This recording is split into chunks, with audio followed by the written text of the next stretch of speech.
देखो ना, आज की तुम्हारी भी हमारी नजर वीडियो ना। आने वाले नए ड्रामे के बारे तुम में मुझे है कब से ऐसे देख रहे हो? जिसका नाम है अगर तुम साथ हो। इसके मेन करेक्टर मारवा हुसैन और आमिर गिलानी है। पिछले दिनों इस कपल की शादी हुई है। सोशल मीडिया पे खूब तस्वीरें वायरल हुई हैं।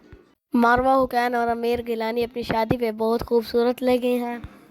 अब ये कपल आपको हम टीवी के नए ड्रामे में नजर आएगा जिसका नाम है अगर तुम साथ हो।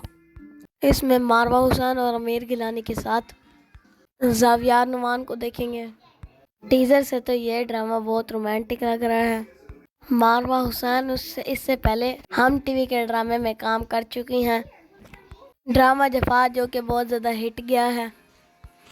इसके फर्स्ट सीजन से तो ड्रामा बहुत अच्छा लग रहा है। ड्रामे के आगे वाले अपडेट्स हम आपको देते रहेंगे। हमारे चैनल को लाइक सब्सक्राइब शेयर कर दिया करें।